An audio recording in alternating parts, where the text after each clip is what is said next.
Each of the communities that invest in community broadband solutions is going to be slightly different. It's going to be about negotiating those very specific local conditions that will make the project successful. This is episode 248 of the Community Broadband Bits podcast from the Institute for Local Self-Reliance. I'm Lisa Gonzalez. In March, we shared the news about Lancaster, Pennsylvania's public-private partnership with MA Communications on muninetworks.org. This week, Christopher interviews Patrick Hopkins, Business Administrator for the city, and Brian Kelly, Operations Director at MA Communications. In the interview, you'll hear about the long and detailed planning for the Fiber to the Home project. You'll also hear about how both the city and this local provider found some ways to overcome specific challenges relating to the project. They each explain what drew them to this approach and some of the added benefits of Fiber to the Home in Lancaster. Check out the project website at LanCityConnect.com and learn about MA Communications at mawcom.com. Now here's Patrick Hopkins and Brian Kelly talking with Christopher about the LanCity Connect project. Welcome to another edition of the Community Broadband Bits podcast. I'm Chris Mitchell, and today I'm speaking with Patrick Hopkins, the Business Administrator for the City of Lancaster. Welcome to the show. Thank you for having us. And we also have Brian Kelly, the Operations Director at MA Communications, a small private company that serves the region. Welcome to the show. Thanks so much for having us. So, Patrick, I thought I'd ask you first to just give us a short version of what's happening in Lancaster with this arrangement. Sure. Well, we're excited to finally, I'll say, and I'm sure we'll get into some of the history on this, but working with MA Communications on a community fiber broadband system called LanCity Connect. We're actually beginning the rollout of residential connections, fiber to the home connections, beginning, I believe, at the beginning of May. Those are being scheduled right now. We've been undergoing a beta testing program since about early November, I believe it is, with about 60 customers. We've gotten LanCity Connect has gotten great feedback from those customers, and we're excited to get this thing rolling. Wonderful. And Brian, do you have anything to add in terms of a short overview of what we're going to be talking about here?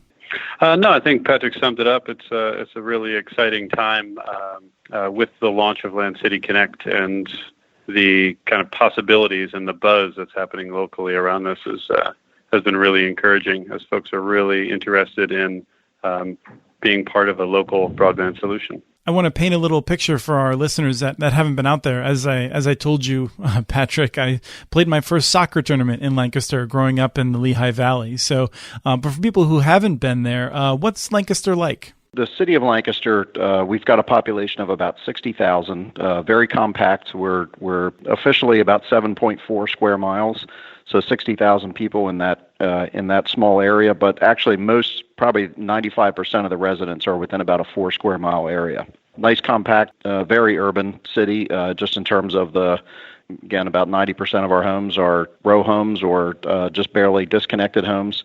We'll probably talk about it later, but it's a real advantage when we're talking about rolling out fiber backbone across the city. But we're about 75 miles west of Philadelphia. Lancaster County itself has a population of about 530,000. So the city is about 10% of the total population of the county. We're surrounded by, I guess, a metro area of about probably 175,000. But the city itself is 60,000 people. And aside from MA, you have, I presume, cable and DSL service? Yes, we do. Okay. I always like to establish that because sometimes people assume communities that are engaging in either their own investment or partnerships have nothing, but you already have something. You're looking for something better, I would guess. Yes, that is correct. And let's turn to Brian and learn a little bit about what's MA's background. So MA Communications is in its 19th year of business. We're a registered Pennsylvania public utility here in the state of Pennsylvania. And for most of the beginning of our existence, we focused on larger institutional clients, governmental, healthcare, education, larger enterprises with multiple locations that needed to be connected. And so this emerging partnership with the city is an expansion of that kind of core broadband service and looking at the expansion to residential services. So is serving a lot of homes and even smaller businesses something that's kind of new for you then? Yes, for Mall Communications, that's part of what the whole partnership with the City of Lancaster has been, is actually scaling up that component of the partnership. Well, let's talk a little bit about how that partnership began. Patrick, can you give us a little bit of background? We've been talking with Mall Communications for probably about 10 years. I think probably our first conversation with Frank Wiskowski, who's the president of Mall Communications, dates back to sometime in 2006 or early 2007. So we've had sort of on and off again conversations about sort of various fiber possibilities. Anything from providing public Wi-Fi in public spaces and public parks, and then sort of over a period of years, as the city got some things in order, both financially and operationally, more recently those conversations turned to doing a fiber broadband throughout the city. And really what we're doing is leveraging some investment that we needed to make anyway in an automatic meter reading system. We also we provide water services to the city of Lancaster and the surrounding suburban areas. So we had some other investment that we were looking to do in terms of interconnection of traffic signals and this automatic meter reading system. That conversation sort of continued to grow into what's now, the creation of LanCity Connect as sort of a bit of an offshoot of some of this other fiber infrastructure that we talked about. And Brian, I'd love to hear, if there's any other details about the working together with the city, how it came to be that you'd like to contribute. Yeah, I mean, the partnership has been going well, and as Patrick mentioned, has really been evolving over time. One of the things that is really nice about this is that there's multiple needs that are being met through this, and so then that's one of the things Mall really likes to pride itself on, is kind of looking at, so we're looking at the automated meter infrastructure, we're looking at traffic signals, we're looking at potentially Wi-Fi hotspots, all of this integration, and then looking at, once we're already investing there's really only marginal additional cost in connecting residents. So how can we get the most bang for our buck, if you will, in this infrastructure investment? So we've been really pleased with being able to work with the city and helping to develop this. Brian, I'm curious if you can just say a few words about what it's like to be working with the city, perhaps pros and cons. I'm sure that no one's going to pretend anything is all easy. But the reason I ask is a lot of telecommunications carriers, the larger ones especially, some of the smaller ones, are reluctant or prefer not to work with cities. And I'm just curious if you can tell us why you thought it would be a good idea to, and how that's sort of working out. Yeah, there's definitely pros and cons to that type of relationship. And I think one of Mall's reasons for entering into arrangement like this is more of our ethic, which is we're not interested in being what we consider a jack, just another carrier. We are kind of interested in what is the innovation in this industry and what is the added value to the communities in which we operate. So we're based in Pennsylvania. We're going to be specifically in southeastern Pennsylvania, and our focus is on trying to make sure that we have as much added value as possible. And so working with the city to solve its multiple dilemmas is an engineer's dream. We like to consider ourselves problem solvers. The problem that we're solving is often figuring out how to get data moving from one point to another, but a much bigger way, especially in the information age. We're excited about this process of how that is really moving society forward. In terms of working with cities, I think one of the really great ways that I've seen that the city of Lancaster, they're actually together as a unit, moving something forward. So I've worked in a couple other cities outside of my relationship with MA, and oftentimes with municipalities, you can see a lot of discord internally and kind of competing policy objectives. So one thing that's been nice about the partnership with the city of Lancaster is they've been very clear about some of their basic ethics and policy principles in how we're rolling out LanCity and what they wanted to achieve. And that's been really refreshing on our end. I think some of the difficulties is because it's a larger bureaucracy and those tend to be slower to change, then sometimes we want to move faster than a bureaucracy is ready to move, Or as we dig a little bit deeper, that means that the exact output is going to change over time. So that's one of the kind of pluses and minuses, is this evolving project. That strikes a chord with what I've seen both from providers and cities. And Patrick, I'm curious if you can perhaps comment on two aspects of that. The first is having a comprehensive vision and sense of where you want to go. And the second would be, once you've had it, communicating it and sticking to it. Can you tell us anything about how the cities accomplished this? Neither of them have come about easily, that's for sure. I think part of the thing that we benefit from is that Mayor Gray, who's our current mayor, has been in office since 2006, and really we did start these conversations with Maul not too long after he took office. I came in at the same time. Our public works director had actually been with the city of Lancaster earlier. The mayor's chief of staff came in when Mayor Gray came into office. And over that time, as I described the relationship that we built with Maul over time, we also saw some of the things that Brian saw in terms of some of the new opportunities that we had, new challenges that we had to try to tie together. We've got multiple locations in the city, city of Lancaster locations in the city. We've got traffic signals all over the place. We have about 110 miles of city streets, so we have a lot of signalized intersections. We have a county government that's whose main operation is about 3 blocks away from us, and we actually have a shared services agreement with them for file serving, and we have some of our ERP system is actually located there. So we have some interconnection with the county government that's also part of this. So over that 10 to 12 year period, it's been an evolving project, and sort of breaking down some of the silos that existed when the mayor came into office in 2006. That's frankly part of why this has taken so long. And then sort of the community outreach part has been much more recent. The sort of external part of this project has been much more recent. But we've been able to keep our city council apprised sort of all the way through the project, try to provide as much transparency in the project itself to city council, and to the extent possible also to the public. We've sort of built up the momentum for what has ultimately become LanCity Connect. But even the term LanCity Connect, I think, is what, Brian, about 9 months old, something like that. So 9 months out of a 10-year project.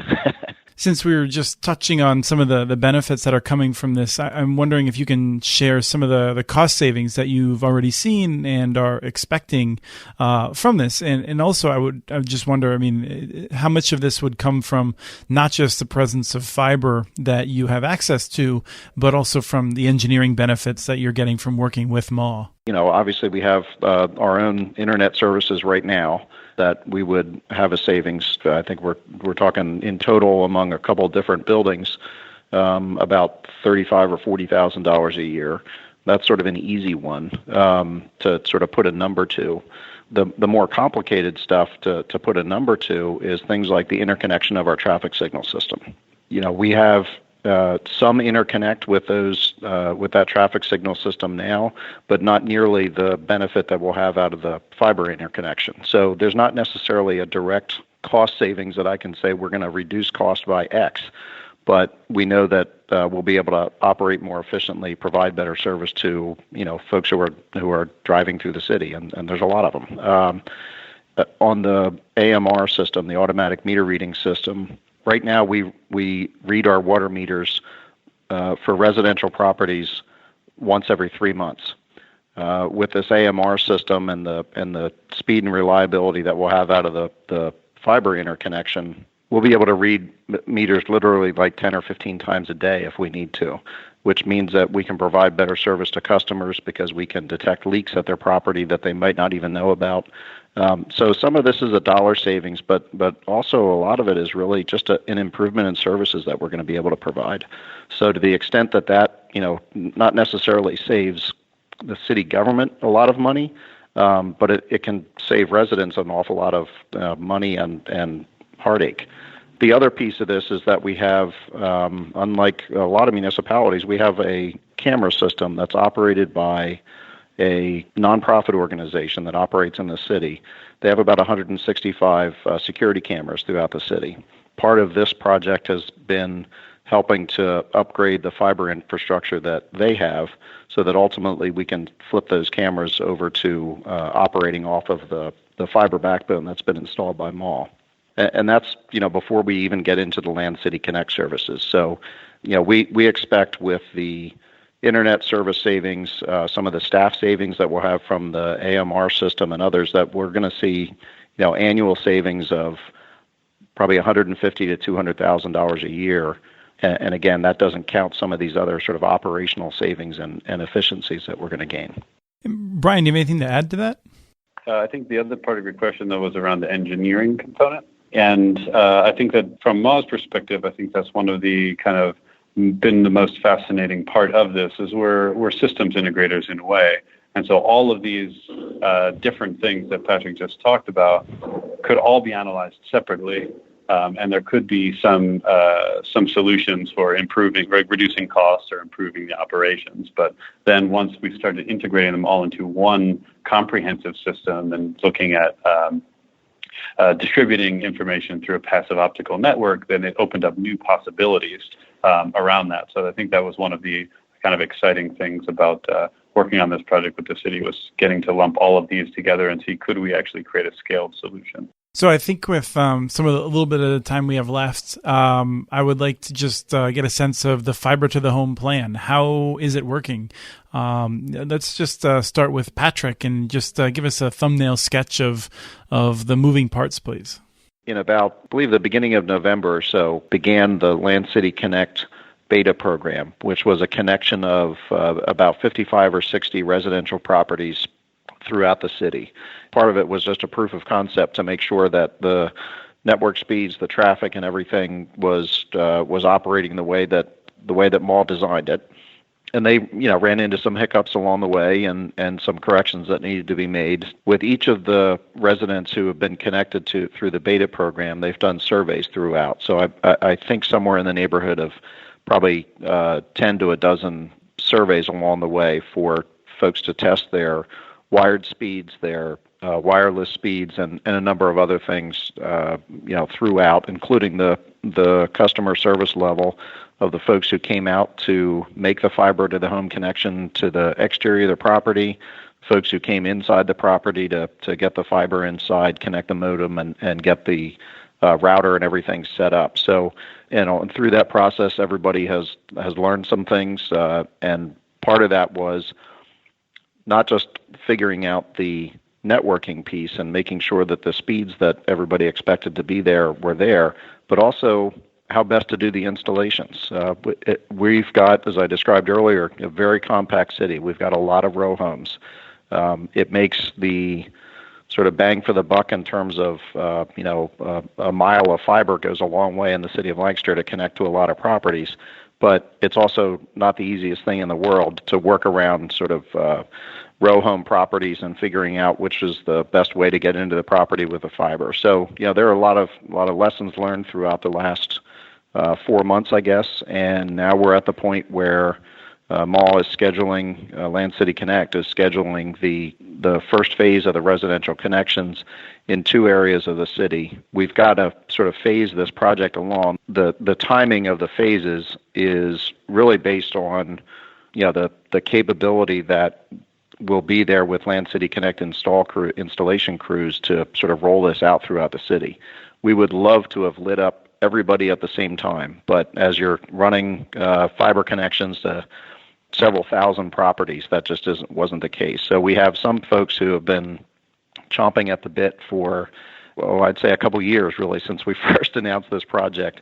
They're all ready to go, and they're in phase 1. Other folks are going to have to wait a little while, but I think as this starts to roll out and we get some word of mouth on the street for people who have been connected with LanCity Connect, that the momentum of this will keep on growing. Well, I have no doubt, because when I look at the pricing sheet, you're looking at $35 a month for 50 megabits, $50 a month for 150 megabits. It's pretty remarkable pricing. Brian, I guess, as we're talking about money, one of the things I'm curious about is the cost of building a network like this. You're getting a loan from the city that you'll be paying back over a period of time with revenue from the network, but I presume that you also have to bring in some of your own money as part of that. Oh, most definitely. I mean, we already have kind of several $100,000 invested in the scaling up here. And I mean, you bring up an interesting point, which is that the economics of residential fiber to the home installations it's not super promising. There's not a whole lot of people kind of diving in because of the profit margins that can be made in that particular industry. One of the ways that this was made cost effective was because of the investment that the city was already making in a substantial amount of the fiber, and then we were able to kind of work off of that core backbone. So that was a critical element in the success of this rollout. I think one of the other things, as Patrick mentioned, we're launching at a pretty aggressive rate, and so we're hoping to sign up about 3,000 customers over the next 18 months, which is, we consider ambitious, but definitely achievable. So we had a lot of folks who wanted to sign up. Like Patrick said, we asked folks, well, what day would you like? They said, well, the first day of installation at 8 a.m. Everybody wants to be the first in the city to be connected. We were like, there's over 50 requests for that same day. We were like, well, that's not possible, but we are going to be lighting them up. That's a problem of physics that even Maw can't overcome. Yeah. Exactly. And so I just wanted to note, we have an article on the website that we entitled Public-Private Partnership Pursued in Pennsylvania. So if anyone wants to put a bunch of P's into Google or go to the I liked the alliteration. That was nice. Yeah. But we have more of the details about the financing spelled out there. But I wanted to end with a question just in terms of how both of you are seeing it. From the perspective of my organization, we're always concerned in public-private partnerships where we might see a situation in which the public gets invested and then the partner ends up changing hands, being purchased by a larger company, or somehow not maintaining that original great service that was promised. And I'm just curious if maybe, Brian, you can start and give me a sense of why we should, why another community that might be looking at this model should trust Maw. And then we'll turn to Patrick, I think, to just get a perspective of how you're thinking about this risk. Sure. So for other communities outside of Pennsylvania, they can make the decision to trust Maw or not, but we won't really be partnering with them. So we'll be staying in Pennsylvania. So anyone who's in Pennsylvania and wants to contact Maw, that's a different story. Part of it is our company ethics, right? So the city was very clear in some of its initial policy priorities, making sure that as we continue to grow, we were going to be doing local contracting with firms in Lancaster, and then also as we scaled up, creating full-time living wage jobs for residents in the city of Lancaster. So that's all kind of like part of their ethic and something that we consider as a local company, something that's important to us as well. So any economy is based on the interaction of all of those local actors, and so that was a really important piece. And then and Patrick and the city of Lancaster, in doing their due diligence, was making sure that, asking those exact questions that you asked. How do we know that we can trust Maw? Even though these guys seem like nice guys, let's make sure in these agreements that nothing can happen. And so then there's a lot of language in the loan agreements and then also in the public-private partnership that gives the city that leverage of making sure that Maw can actually kind of turn around and walk away from the city and say, oh, that was nice, bye. We're looking at it as kind of this long-term partnership that's being developed. But I think that especially for anyone listening to this podcast, especially folks on the municipal side of things, those are really important questions to ask. Where is this company going? Are they just starting up? Is this a 1 or 2 year company? In which case you want to you really want to kind of do some serious vetting about capacity and their ability to stick around.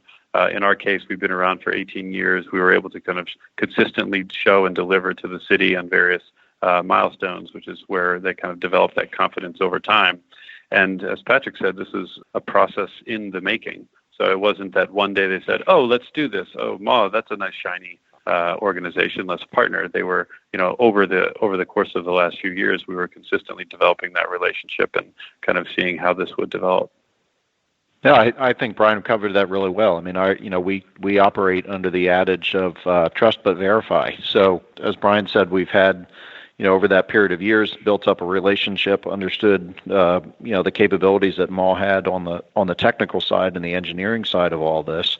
Frankly, it sort of comes down to getting language and agreements that, for instance, the first agreement that we had with Mall essentially has a clause that says that if any of the infrastructure that we build in this partnership, if Mall were to be sold, the services that we built with that infrastructure, this agreement carries forward to the buyer of Mall. So, we had to build in protections there because, anything can happen at any point in time. So we had to make sure that our attorneys reviewed. We had attorneys, not just our city solicitor, but folks who were involved on the telecommunications law, review all of the agreements to make sure that we had protections in there for the city, because for the city itself and our taxpayers, we're making a significant investment in this infrastructure.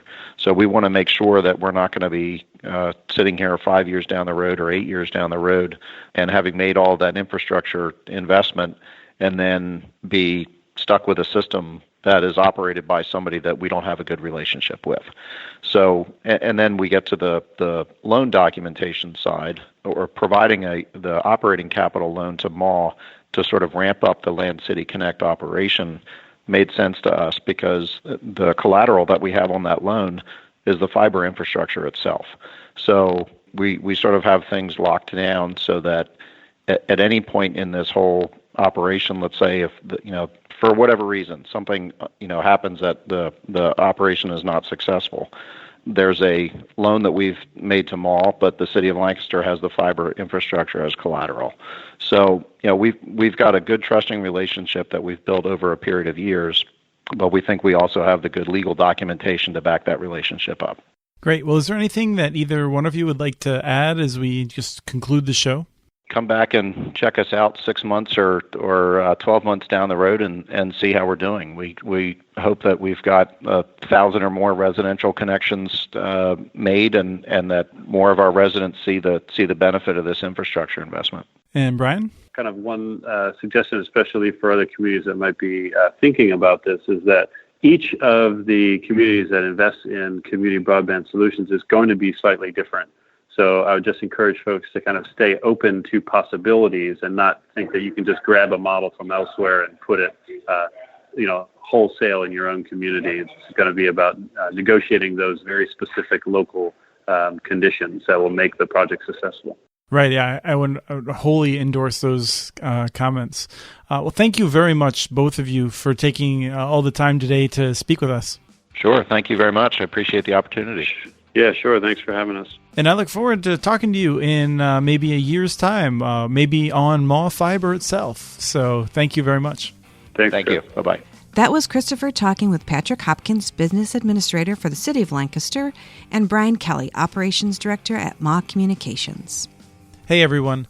I just wanted to thank you for listening and helping out to create a stronger internet ecosystem, making sure everyone has high-quality access. Please tell your friends, tell others who might be interested about this show. If you have a chance to rate us on iTunes, please do. Several people already have. We really appreciate all of the comments, and we really appreciate you taking the time to listen to us. We have transcripts for this and other Community Broadband Bits podcasts available at muninetworks.org/broadbandbits.